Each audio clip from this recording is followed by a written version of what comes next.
Assalamualaikum warahmatullahi wabarakatuh.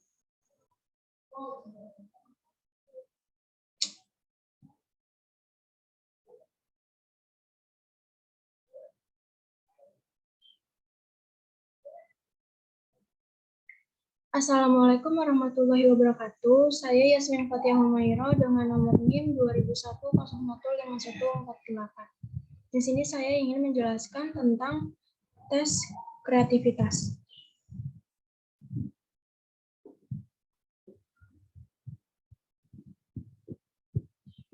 Ciri-ciri orang kreatif menurut Guilford, ciri-cirinya yang pertama adalah kelancaran, yaitu kemampuan memproduksi banyak ide, keluasan, kemampuan untuk mengajukan bermacam-macam pendekatan jalan pemecahan masalah.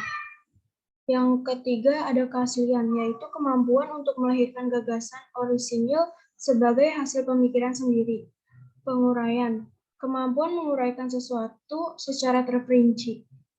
Selanjutnya ada perumusan kembali, yaitu kemampuan untuk mengkaji kembali suatu persoalan melalui cara yang berbeda. Berbeda dengan yang sudah lazim.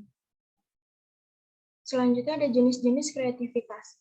Tes yang mengukur kreativitas secara langsung dengan teknik tes. Sejumlah tes kreativitas telah disusun. Di antaranya tes Torrance untuk mengukur pemikiran kreatif, Torrance Test of Creative Thinking atau TTCT.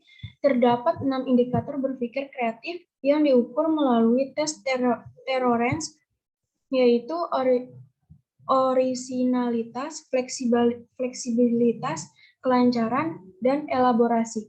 Tes ini dapat bentuk verbal atau bentuk figural.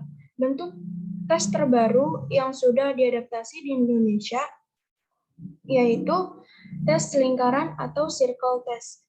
Dari Torrance, tes ini pertama kali digunakan di Indonesia oleh Utami Munandar pada tahun 1977 dalam penelitiannya untuk disertai Creativity dan Education guna membandingkan ukuran kreativitas verbal dengan ukuran kreativitas figural.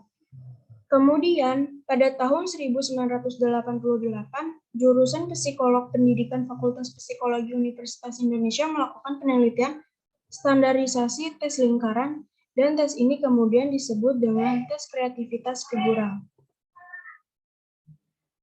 Selanjutnya ada tes kreativitas verbal atau TKF. Secara operasional, tes kreativitas verbal dirumuskan sebagai suatu proses yang mencerminkan dari kelancaran, keluasan, dan orisinal dalam berpikir. Yang kedua ada tes figural atau TKF, merupakan tes dengan cara melengkapi, menambahkan, atau mengembangkan suatu bentuk melalui coretan-coretan yang berupa gambar. Tes ini dilakukan dengan menyelesaikan yang singkat sebagai contoh, yaitu 10 menit. Dapat diberikan dalam kelompok dan material yang sangat sederhana.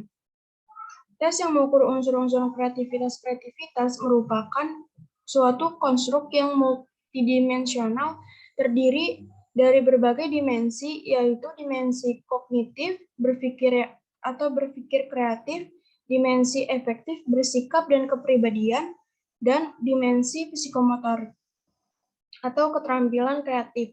Masing-masing dimensi meliputi berbagai kategori, seperti misal dimensi kognitif dan dari kreativitas berpikir divergen, mencakup antara lain kelancaran, kelenturan, dan orisinalitas dalam berpikir, kemampuan untuk merinci atau elaborasi, dan lain-lain. Tes ini diadaptasi dari Creative Attitude Survey yang disusun oleh Shakespeare untuk siswa SD dan SMP yang dilakukan dalam waktu 15 menit dengan pilihan jawaban iya atau tidak.